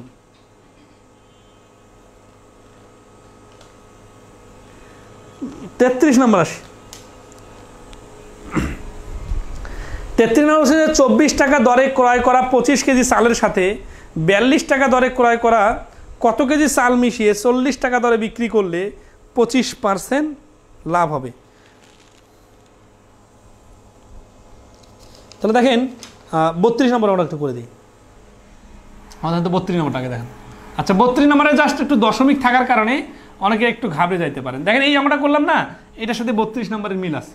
আমি কিন্তু ভেরিয়েশনগুলো দেখাই দিতেছি, আপনার কোথায় ভুল হইতে পারে সেটাও দেখা দিতেছি। আর এগুলো করতে করতেই আপনারা অটোমেটিক্যালি শিখে যাবেন যে কোন অঙ্কগুলো এলিগেশন দিয়ে হয়, কারণ আগে থেকে কিন্তু আসলে ওইভাবে বলা যায় না। ঠিক আছে? আচ্ছা তাহলে আসি আমরা এলিগেশনের এই অঙ্কটা আমরা দেখব। 32 নম্বর অঙ্ক বলছে যে একটা শার্ট ও একটা প্যান্টের মূল্য একত্রে 525 টাকা। যদি শার্টের মূল্য 5% এবং প্যান্টের মূল্য 10% বৃদ্ধি পায় তাহলে ওইগুলো কিনতে 568.75 টাকা লাগে। শার্ট ও প্যান্টের প্রত্যেকটির মূল্য কত? ঠিক আছে? আচ্ছা তাহলে আসি, এইখানে 525 হচ্ছে একত্রে মূল্য, তাই না? আচ্ছা এরপরে 5% হচ্ছে শার্টের মূল্য বৃদ্ধি পেয়েছে আর প্যান্টের মূল্য বৃদ্ধি পেয়েছে 10%, হুবহু আগের অঙ্কটার সাথে মিল আছে। তাহলে ওইগুলো কিনতে 568.75 টাকা লাগে। এই যে 568.75 এটা হচ্ছে ওই আগের বৃদ্ধির মতো। তাহলে আমরা এইখানে একটু আলাদা করে হিসাব করে নিতে হবে। কেউ যদি এখানে 568.75 লেখেন তাহলে অঙ্ক হবে না। অঙ্ক হবে না বিষয়টা এরকম না, অঙ্ক আপনি বুঝেনে নাই। তাহলে কি করতে হবে? 525 টাকার জিনিসটার দাম হয়ে গেছে 568.75। তাহলে আসি 0.75, আর এখানে 5 থেকে 8 মিনিটে 3 হাতে করে নাই, 2 থেকে 6 মিনিটে 4, 43.75 টাকা বেড়ে গেছে। এখন এই 43.75 টাকা 525-এর কত পার্সেন্ট, এখানে পার্সেন্টেজ বাইর করতে গেলে ঝামেলা হচ্ছে। তো এই জন্য আমরা এই ঝামেলাতে না যে আমরা এই 43.75 টাকা মোটে বেড়েছে, বা এই মোটে বেড়েছে যেটা, এটাকে আমরা বলতে পারি গড়ে বেড়েছে। আচ্ছা একটু প্র্যাকটিক্যালি বলেন তো, যে এটা কি শুধু শার্টের দাম বাড়ছে নাকি প্যান্টের দাম বাড়ছে নাকি শার্ট আর প্যান্ট একত্রে বাড়ছে? শার্ট আর প্যান্ট একত্রে বাড়ছে। এই একত্রে কথাগুলো যতক্ষণ ধরে বলতেছি, আমরা তো বারবার বলতেছি যে এগুলাকেই বলা হয় গড়ে বাড়ছে। তাহলে গড়ে দুইটাই মিলে বাড়ছে মোটের উপর 43.75। তাহলে যেহেতু আমরা এটাকে মোট বানাইলাম, তাহলে আমরা ওই 5% আর 10% দুটাকে মোট বানাবো। তাহলে আমাদের মোট দাম কত ছিল? 525। এইখান থেকে বাড়ার পরে এটা হয়েছে, তাহলে এর চ্যাপ্টারটা ক্লোজ। আমরা 525-এর উপর হিসাব করব। তাহলে 10% বাড়লে কত হবে? 525-এর 10% মানে 52.5। 10% বলার কারণে এক ঘর আগে দশমিক। আর এইখানে দেখেন যে 5% বলার কারণে 10%-এর মান যা তার অর্ধেক হবে। তাহলে 52-এর অর্ধেক 26, আর এই 0.5-এর অর্ধেক হচ্ছে 25। 0.5 মানে 50, তাহলে এটা অর্ধেক হচ্ছে 25। তাহলে এখানে 5% মান হবে 26.25। মানে বিষয়টা প্র্যাকটিক্যালটা এইরকম, যদি শুধু শার্টের দাম বাড়তো তাহলে 26.25 টাকা বাড়তো, যদি শুধু প্যান্টের দাম বাড়তো তাহলে 52.50 টাকা বাড়তো। এখানে একটা পয়েন্ট আপনাদের স্মরণ করাই দেই, যদি বাড়ার কথা না বলে কমার কথা বলতো তাহলে কিন্তু মাইনাস হইতো। ঠিক আছে? ওকে, তাহলে আমরা আর যদি বিয়োগ করি তাহলে এই 52.5 এখানে 26 থেকে বিয়োগ করি, 43.75 থেকে 75 থেকে বার করলে 0.5, 75 থেকে 25 গেলে 0.5, আর 43 থেকে 26 গেলে থাকে 17। 17.5। আর এখানে যদি আমরা বিয়োগ করি 43, 75, 50, তাহলে 0.75 থাকতেছে 51, 43 থেকে 51 গেলে 8.75। তাহলে 8.75 আর 17.5, 5 মানে 50, এটা কাটাকাটি করলে হচ্ছে 2:1। মানে আপনারা কাটাকাটি করে নেবেন। দেখেন 8.75 মানে 8 টাকা 75 পয়সার ডাবল হচ্ছে, 8-এর ডাবল 16 টাকা, 75 পয়সার ডাবল হচ্ছে 1.5 টাকা। 16 টাকা আর 1.5 টাকা মিলে 17 টাকা 50 পয়সা। তো যাই হোক 2:1 আসলো। 2:1 মানে কি, যে এই শার্টের দাম যদি 2 টাকা হয় তাহলে প্যান্টের দাম হবে 1 টাকা। তার মানে 525 টাকাকে 3 ভাগ করে 1 ভাগে দিতে হবে প্যান্টে আর 2 ভাগ দিতে হবে শার্টে। উত্তর কি চাইছে? শার্ট তো প্যান্টের প্রত্যেকটির মূল্য কত, প্রত্যেকটির মূল্য চাইছে। তাহলে 525 গুণন 3 ভাগের 2 ভাগ, 3 দিয়ে কাটলে 3 17 51 থাকছে 1 আর 5 5, 350। 350 আর 525 দ্বারা গুণ করলে 3-এর 1 কাটাকাটি করলে হচ্ছে 175। তার মানে শার্টের দাম 350 টাকা হলে প্যান্টের দাম 175 টাকা। এখানে কি কোনো ঝামেলা নাই, হুবহু আগের অঙ্কটার সাথে মিল আছে, চাই সেখানে দশমিক দেওয়ার কারণে একটু যোগ বিয়োগ গুণ ভাগগুলো সময় লাগবে। তো এটা কি শুধু আপনার সময় লাগবে? সবারই সময় লাগবে।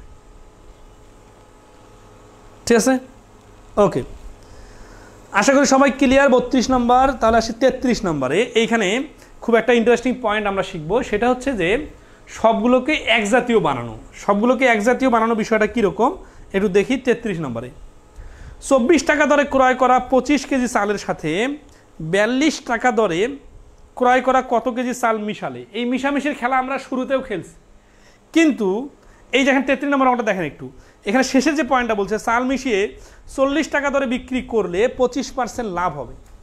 এই যে 25% লাভ হবে, তাহলে আপনারা দেখেন তো আরেকটা অঙ্ক যেটা শুরুতে আমরা করছিলাম, যে 3 নম্বর অঙ্কটা দেখেন।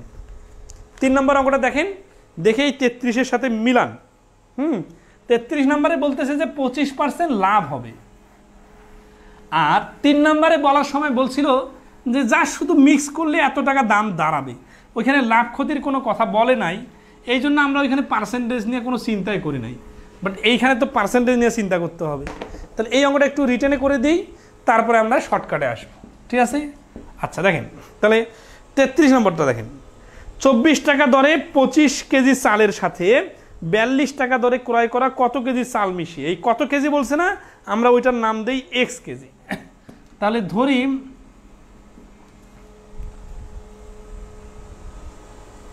42 টাকা দরে কিনেছিল, 42 টাকা দরে কিনেছিল এক্স কেজি। তাহলে প্রশ্ন মতে 25 গুণন 24, এটা হচ্ছে প্রথম অংশের ক্রয় মূল্য, প্রথম 25 কেজি চালের ক্রয় মূল্য, প্লাস 42 টাকা দরে এক্স কেজি কিনছিল, এটা হচ্ছে এটার ক্রয় মূল্য। এই দুই ক্রয় মূল্য এর 125%। 125% কেন? কারণ যখন এই ধরেন আছে, মনে করেন এই দুইটা মিলে টোটাল 1000 টাকা খরচ হয়েছে এই চালগুলো কিনতে আমার। এটা এক ধরনের চাল, এটা আরেক ধরনের চাল, এই দুই ধরনের চাল মিলে কিনতে আমার খরচ হয়েছে 1000 টাকা। এই 1000 টাকার জিনিসটাতে আমি 25% যদি লাভ করে বিক্রি করি, তাহলে এই 1000 এর 125% হবে না বিক্রয় মূল্য। তাহলে এই জন্য আমরা মোট ক্রয় মূল্য এর 125% ইকুয়াল টু মোট বিক্রয় মূল্য।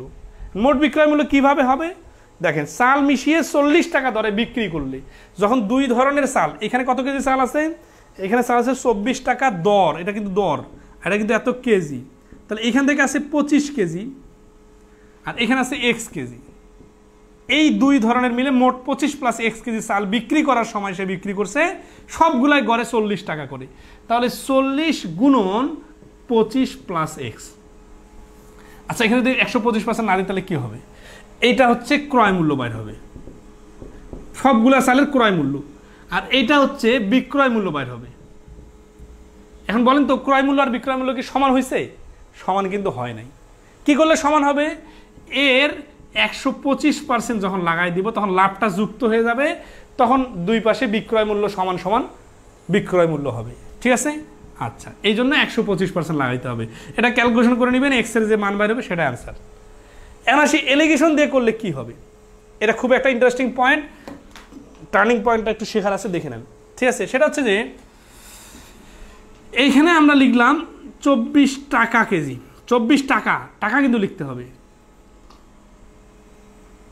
আর 42 টাকা। এইখানে 40 টাকা লেখা যাবে না, প্রশ্নের অনুযায়ী কিন্তু আপনারা এইভাবে লিখে ফেলতে পারেন। এই 24 টাকার নাম হচ্ছে সিপি, মানে ক্রয় মূল্য। এটাও সিপি 2, সিপি 1, এটা প্রথমটার অংশের ক্রয় মূল্য, এটা হচ্ছে দ্বিতীয় অংশের ক্রয় মূল্য। কিন্তু 40 টাকা কিন্তু এসপি। তাহলে কস্ট প্রাইসের সাথে আপনি সেলিং প্রাইস লাগাইতে পারবেন না। কি করতে হবে আপনাকে এইখানেও অ্যাভারেজ কস্ট প্রাইস লিখতে হবে। এখন আমাদের প্রশ্নে তো অ্যাভারেজ কস্ট প্রাইস দেওয়া নাই, তাহলে কিভাবে আসবে? এইভাবে আসবে। খেয়াল করেন, 40 টাকায় বিক্রি করে যদি 25% লাভ হয়, তার মানে 125% এর মান 40। তাহলে যেই জিনিসটা 40 টাকা বিক্রি করে আমার 25% লাভ হলো, ওই জিনিসটার 100%-এর ভ্যালু কত? তাহলে কাটাকাটি করলে 5, 4, 5, 8, 4, 32। তার মানে যেটা আমি 40 টাকায় বিক্রি করে 25% লাভ হচ্ছে, এইটার গড় সিপি হচ্ছে 32 টাকা। এই 32 টাকাটা খুবই ইম্পর্টেন্ট, না হলে ভুল হবে। তাহলে এইগুলার নাম কি বলতেছি আমরা? এই যে এক জাতীয় হতে হবে। একজাতীয় মানে কি? একজাতীয় মানে সবগুলাই ক্রয় মূল্য অথবা সবগুলাই বিক্রয় মূল্য হইতে হবে। এটা একটু পরে আসতেছি। বর্তমানে আমরা সবগুলাই ক্রয় মূল্য বার করছি। এটা ক্রয় মূল্য, এটা ক্রয় মূল্য, এইখানে 40 দিল, ওটা বিক্রয় মূল্য, ওইটাকে ক্রয় মূল্য বানাইলাম, সবগুলাই ক্রয় মূল্য হয়ে গেছে। এখন আড়াআড়ি বিয়োগ করি, এটা 10, এখানে বিয়োগ করলে হচ্ছে 8, ঠিক আছে। 10:8 মানে হচ্ছে 5:4। তার মানে যদি 24 টাকা কেজি দরে 25 কেজি চাল কিনি, তাহলে 42 টাকা কেজি দরে 4 অংশ, তাহলে 5 অংশের মান 25 কেজি। 5 অংশ সমান সমান 25 কেজি হলে 1 অংশ 5, 4 অংশ সমান সমান 20 কেজি। তাহলে এই প্রশ্নের অ্যান্সার হচ্ছে 42 টাকা দরে সে 20 কেজি চাল ক্রয় করেছিল। সবগুলাই নতুন জিনিস না, এইগুলো তো আগেই শিখছি। মূল থিম হচ্ছে এখানে 32 কেন আসলো। এখন আসি, এখানে 32 আনার কারণ হচ্ছে যে এইখানে 32 টাকাটা ক্রয় মূল্য, এই দুইটা যেহেতু ক্রয় মূল্য লিখছি, এই জন্য এখানে ক্রয় মূল্য আনলাম। আরও একটা টেকনিকে করা যায়, সেটা হচ্ছে যে এখানে আমি যখন 40 লিখছি, এটা এসপি না, সেলিং প্রাইস, তাহলে আমরা এখানেও সেলিং প্রাইস নিয়ে আসবো, এখানেও সেলিং প্রাইস নিয়ে আসবো। কীভাবে দেখেন, এখানে কেনার সময় কিনছিলাম 24 টাকা, আর এখানে কেনার সময় কিনছিলাম 42 টাকা। মোটের উপর লাভ হয়েছে কত টাকা? 25%, তাই না? তার মানে 25% লাভ যদি আমরা যোগ করে দেই এই ক্রয় মূল্য দুইটার সাথে, তাহলে এই দুটার বিক্রয় মূল্য বাইর হয়ে যাবে। কীরকম আসি? 24-এর 25% মানে 4/1 6 টাকা লাভ। 6 টাকা লাভ হলে বিক্রয় মূল্য হবে 24 আর 6 30। 42 টাকার জিনিসে 25% লাভ মানে হচ্ছে 4/1 লাভ, মানে 10 টাকা 50 পয়সা লাভ। তার মানে 52.5 টাকা বিক্রয় মূল্য। এখন আসে আড়াআড়ি বিয়োগ করি, 12.5, এখানে আড়াআড়ি বিয়োগ করলে 10। এই দেখেন, এটাও এসপি, এটাও এসপি, এটা সবগুলো যখন এসপি হয়ে গেছে, তখন 12.5 আর 10-এর রেশিও হচ্ছে 5:4। আড়াই দিয়ে ভাগ করলে 5, আড়াই দিয়ে ভাগ করলে 4। তাহলে এখানেও 5:4 আসছে, এখানেও 5:4 আসছে। এখানে সবগুলাই বিক্রয় মূল্য ধরে, আর এখানে সবগুলাই ক্রয় মূল্য ধরে। কখন কোনটা করবেন এটা নির্ভর করবে প্রশ্নে কিভাবে করলে ভগ্নাংশ দশমিক আসবে না, অ্যাভয়েড করা যাবে। তাহলে একটা অঙ্ক আপনাদেরকে করতে দেই।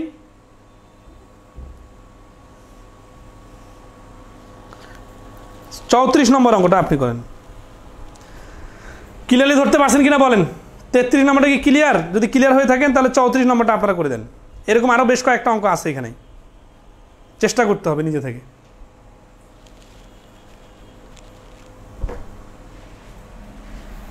মূল কথা সবগুলাকে বিক্রয় মূল্য অথবা সবগুলাকে ক্রয় মূল্য ধরে করতে হবে। 34 নম্বর অঙ্কটাতে একটু দেখেন যে বিক্রয় মূল্য দেওয়া আছে 70 টাকা, আর লাভ হচ্ছে কত পার্সেন্ট? 20%। তার মানে 70 টাকা হচ্ছে 120%-এর মান। এইখান থেকে 100%-এর মান আনতে গেলে ভগ্নাংশ চলে আসবে, এই জন্য আমরা এই নিয়মে যাব না। তাহলে কি নিয়মে যাব? আমরা 70-কে হাত না দিয়ে 70-কে 70-এ রেখে দিব। তার মানে এখানে এসপি সেলিং প্রাইসে থাকলো, তাহলে অন্য দুইটাকে আমরা সেলিং প্রাইস বানাবো। এখানে লাভের পরিমাণ হচ্ছে 20%, তাহলে 50 টাকার জিনিসে 20% লাভ যুক্ত হলে হয়ে যাবে 60 টাকা, আর 60 টাকার জিনিসে 20% লাভ যুক্ত হলে হয়ে যাবে 72 টাকা। আড়াআড়ি বিয়োগ করলে 10, 2, 1:5। এই প্রশ্নের উত্তর হচ্ছে 1:5, এবং এইভাবে করলে মাত্র কয়েক সেকেন্ডে অ্যান্সার বাই করা যাবে। ক্লিয়ার কিনা জানাবেন। 34 নম্বর অঙ্কটা সুদ কষার অঙ্ক আমরা এখন দেখব। 38 নম্বর অঙ্ক দেখেন।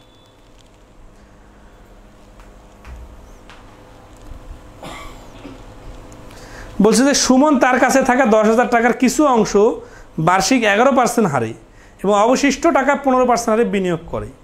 1 বছর পরে 1200 টাকা মুনাফা পেল। সে 11% হারে কত টাকা বিনিয়োগ করেছিল?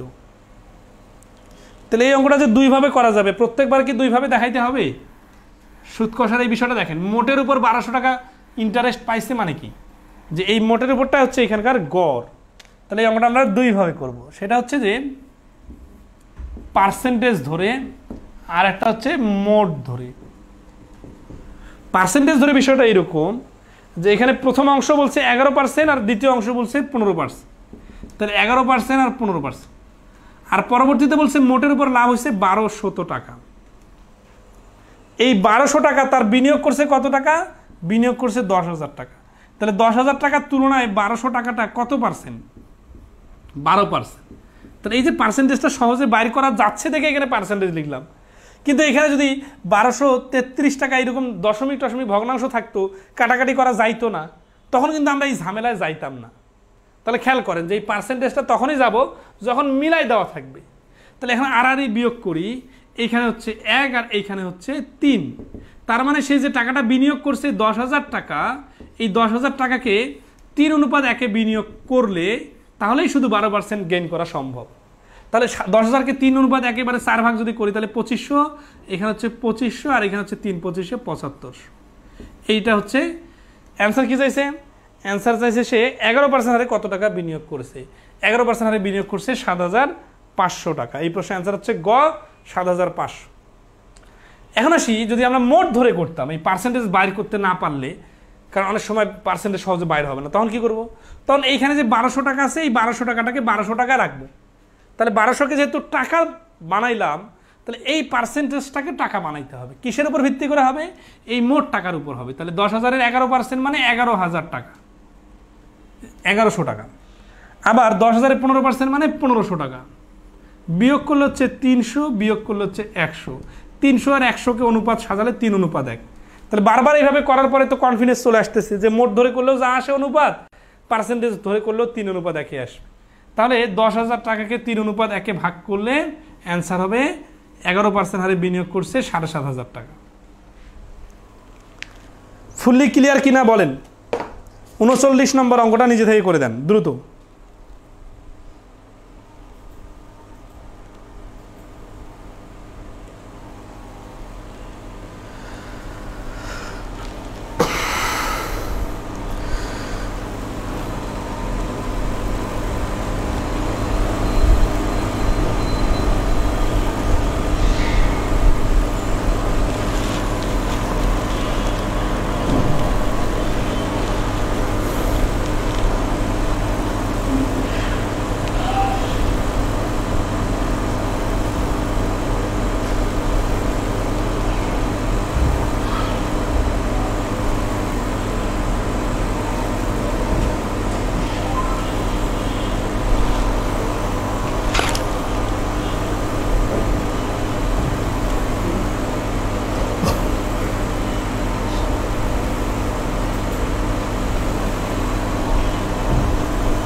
তাহলে 39 নম্বর হচ্ছে বারবার ন্যাশনাল ব্যাংকে 5% 2400 টাকা আর 8% বিনিয়োগ করলেন, বিনিয়োগের উপর তার সুদের হার 6%।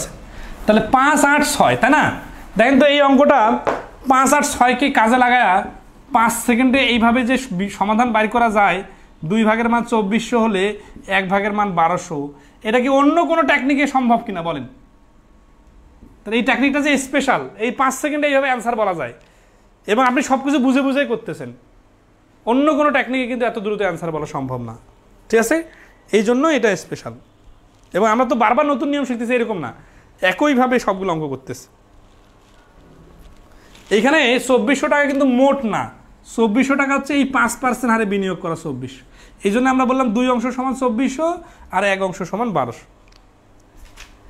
41 নম্বর একজন করে চাইছেন, ওকে 41 নম্বরটা করে দেই।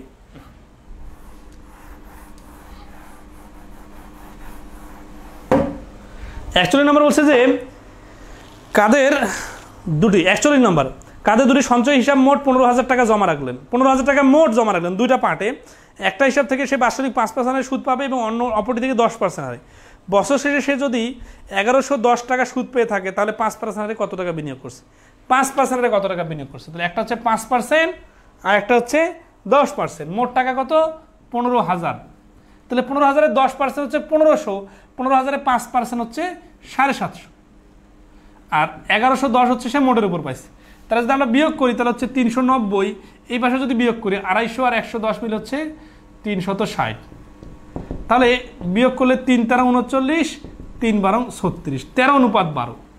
তার মানে 15,000 টাকার 13 ভাগ সে বিনিয়োগ করছে 5% হারে, আর 12 ভাগ সে বিনিয়োগ করছে 10% হারে। উত্তর কি চাইছে? 5% হারে সে কত টাকা বিনিয়োগ করছে। তাহলে 5% হারে বিনিয়োগ করবে 15,000 গুণন 13 আর 12 এর যোগফল হচ্ছে 25, এর 13 ভাগ হচ্ছে 5% হারে, উপরে 13, 25 দিয়ে কাটলে 600, 6 13 78, 7,800। সবগুলো একই স্টাইলে, যার সংখ্যা একটু ছোট বড় দিলে সময় লাগবে এই। তাহলে 41 নম্বর প্রশ্নের অ্যান্সার হচ্ছে 7,800। ওকে, এবার আসি আমরা গতিবেগের অঙ্ক দেখব এলিগেশনের মাধ্যমে কিভাবে করে। এই ক্লাসের কোনো সলভ ক্লাস হবে না, কারণ এই ক্লাসে তো সবগুলো অঙ্ক করে দিলাম। কারণ যদি কোনো স্পেসিফিক প্রশ্ন থাকে আপনারা বলতে পারেন। এরকম ছোট ছোট টপিকের 2-3টা ক্লাস চাওয়া মানে হচ্ছে আপনার কোর্সটা আরও লেংদি করা, এই জন্য আমরা এগুলো এক ক্লাসে শেষ করে দিচ্ছি। গতিবেগের প্রশ্নে এলিগেশনের ব্যাপারটা একটু স্মার্টলি করতে হয়। 43 নম্বর অঙ্কটা দেখেন। এই ক্লাস চলাকালীন অবস্থায় যে কোনো সমস্যা কিন্তু বলতে পারেন আপনারা। 43 নম্বর হচ্ছে যে একজন ব্যক্তি 40 কিলোমিটার বেগে 6 ঘন্টা পথ চলার পরে 60 কিলোমিটার বেগে অবশিষ্ট পথ অতিক্রম করলো। সম্পূর্ণ যাত্রায় তার গতিবেগ 55 কিলোমিটার হলে সে মোট কত ঘন্টা যাত্রা করেছিল? কেন গতিবেগের প্রশ্ন এলিগেশনে হবে? কোন প্রশ্নগুলো হবে? সবগুলো কি হবে না? ধরা আছে প্র্যাকটিক্যালি আসেন যে একটা লোক এ থেকে বিতে গেল একটা গতিতে, আবার বি থেকে সিতে গেল আর একটা গতিতে। এখন এ থেকে সি পর্যন্ত একটা গড় গতি দাঁড়াইল। তাহলে খেয়াল করেন তো, এখানে একটা, এখানে আর একটা, এই দুইটা মিলে একটা গড়। তাহলে এই যে ধরেন আছে যে দুইটা ভিন্ন ভিন্ন গতির সমন্বয় করে একটা নতুন গতি হচ্ছে, তাহলে এইখানে মিক্স হয়ে যাচ্ছে না দুটা গতি? এই মিক্সের যে বিষয়টা আসলেই তো এলিগেশনে করা যায়। তাহলে আমরা এই অঙ্কটা থেকে দেখতেছি কি যে 40 কিলোমিটার বেগে 6 ঘন্টা, তাহলে মনে করি এ থেকে বি গেছে 40 কিলোমিটার বেগে 6 ঘন্টা।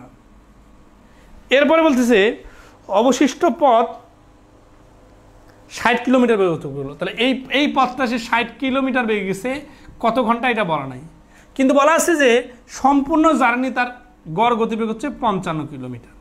তাহলে আমরা এলিগেশন খুব সহজেই করতে পারি 40, 60 আর 55। 55টা যেহেতু এই যে মিক্স করার পরে অ্যাভারেজ 55টা আড়াআড়ি, তার মাঝখানে বসলো। আড়াআড়ি বিয়োগ করলে হচ্ছে 15 আর 5, 5 অনুপাত 15 মানে হচ্ছে 1 অনুপাত 3। তার মানে যদি সে 6 ঘন্টা জার্নি করে এ থেকে বি, মানে প্রথম এই 40 কিলোমিটার বেগে যদি সে 6 ঘন্টা জার্নি করে, এইটা হচ্ছে তার 1 অংশের মান। তাহলে সে 60 কিলোমিটার বেগে জার্নি করেছিল 3 6 18 ঘন্টা। কিন্তু এটা আমাদের উত্তর না। উত্তর কি চাইছে দেখেন, উত্তর চাইছে যে সে মোট কত ঘন্টা যাত্রা করেছিল। তার মানে এ থেকে বি এবং বি থেকে সি, মানে এ থেকে সি পর্যন্ত মোট কত ঘন্টা। তাহলে আমরা এখানে করবো কিভাবে, 1 অংশ সমান সমান 6 ঘন্টা। কীভাবে বুঝলাম, এই যে অনুপাতে বাম পাশে 1 অংশ আসছে আর এটা 40 কিলোমিটার বেগে 6 ঘন্টা সে জার্নি করছে, তাহলে এই 6 ঘন্টা হচ্ছে 1 অংশের মান। 1 অংশ সমান 6 ঘন্টা হলে তাহলে এই 1 অংশ আর 3 অংশ মিলে তো তার মোট জার্নি, তাই না? তাহলে 4 অংশ সমান সমান 24 ঘন্টা। তাহলে এই প্রশ্নের অ্যান্সার হচ্ছে 24 ঘন্টা, এবং মাত্র 5 থেকে 10 সেকেন্ডে উত্তর বলা সম্ভব। সবাই কতটুকু ক্লিয়ার এটা রেসপন্স করবেন। ওকে, আসি 44 নম্বর অঙ্ক দেখেন।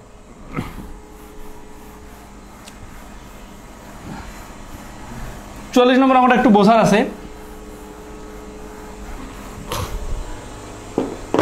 জুয়েল 45 মিনিটে ময়মনসিংহ থেকে নেত্রকোনা পৌঁছে। তাহলে 45 মিনিট হচ্ছে কি ময়মনসিংহ থেকে নেত্রকোনা পৌঁছার টাইম। ময়মনসিংহ থেকে নেত্রকোনার দূরত্ব 48 কিলোমিটার। তাহলে ময়মনসিংহ থেকে নেত্রকোনা 48 কিলোমিটার হচ্ছে ডিস্টেন্স, আর টাইম হচ্ছে 45 মিনিট। এখন আসে ময়মনসিংহ থেকে নেত্রকোনা তো 48, কিছু রাস্তা সে 72 কিলোমিটার যায়। তাহলে এই ময়মনসিংহ থেকে নেত্রকোনা মতো মনে করি এক্স জায়গা পর্যন্ত এই রাস্তাটা সে কত কিলোমিটার বেগে গেছে, 72 কিলোমিটার বেগে গেছে। তাহলে এই পাশে রাস্তাটা কত কিলোমিটার বেগে গেছে, পরের রাস্তাটা অবশিষ্ট রাস্তা সে 48 কিলোমিটার বেগে গেছে। এটা কিন্তু বেগ 72 কিলোমিটার পার আওয়ার বেগ, 48 কিলোমিটার পার আওয়ার এটা হচ্ছে বেগ। আর এইটা হচ্ছে টোটাল ডিস্টেন্স, ডিস্টেন্স হচ্ছে 48, আর এটা হচ্ছে টোটাল টাইম 45। এখন আসি আমাদের উত্তর কি চাইছেন, 72 কিলোমিটার বেগে সে কতটুকু গেছিল, মানে এই যে রাস্তাটা 72 কিলোমিটার বেগে যে রাস্তাটা গেছে এটার ডিস্টেন্সটা কত। তাহলে আমরা এটা আড়াআড়ি বিয়োগ করার সময় একটু দেখি কি কি অবস্থায় আছে। এখানে কি এই 72 কিলোমিটার 48 কিলোমিটার সমীকরণের এই এলিগেশন লিখবেন তাহলে হবে না, একটু মাথা খাটাইতে হবে যে এখানে তার অ্যাভারেজে কি হয়েছে, অ্যাভারেজ গতিবেগ কত। অ্যাভারেজ গতিবেগ দেওয়া নাই। কেন দেওয়া নাই? কারণ এম থেকে এন পর্যন্ত তার মোটের উপর গতিবেগ কত এটা বলা নাই, কিন্তু বলা আছে মোটের উপর তার টাইম লাগছে 45 মিনিট। তাহলে এই 45 মিনিটটাকে আমরা ফোকাস করে এখানে লিখলাম। তাহলে 45 মিনিট ফোকাস করলাম, তাহলে 45 মিনিটের নাম কি? Total time. তার মানে এর মধ্যে কিছু অংশ 72 কিলোমিটার বেগে গেছে আর কিছু অংশ 48 কিলোমিটার বেগে, কিন্তু দুইটা মিলে মোট সময় হচ্ছে 45, এই জন্য এখানে লিখলাম।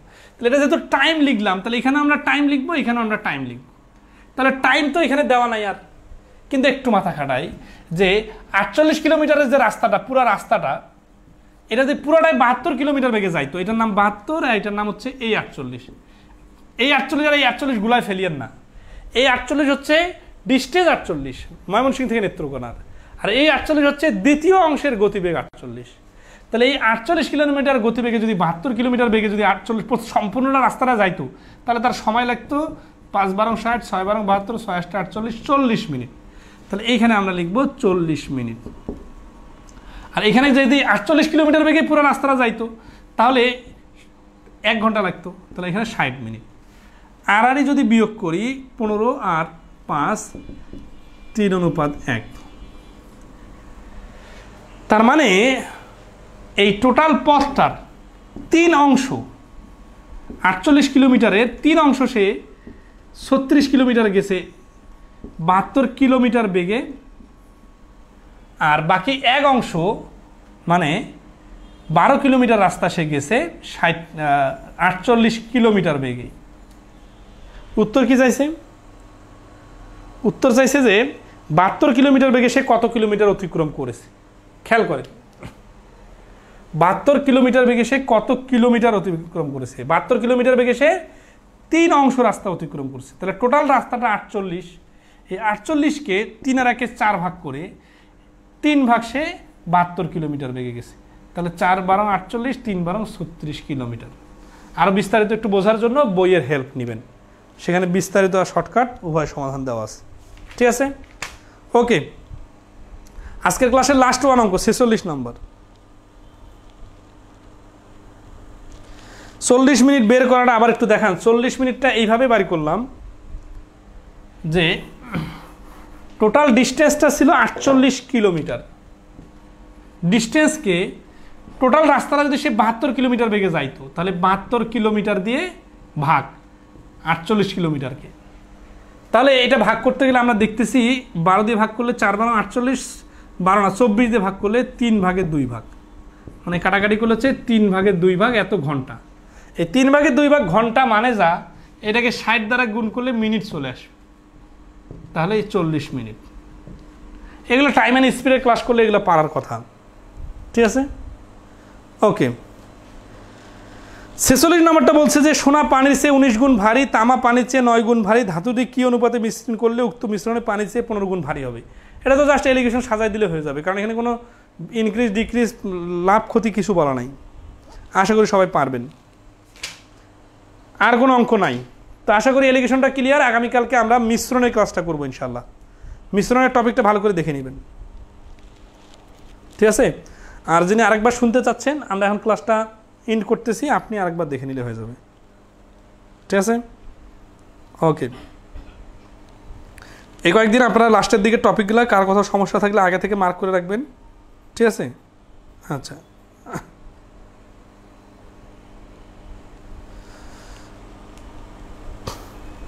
তাহলে আজকে এই পর্যন্ত ভালো থাকবেন সবাই। শুভরাত্রি। আগামীকালকে মিশ্রণের ক্লাসে দেখা হবে। ধন্যবাদ সবাই।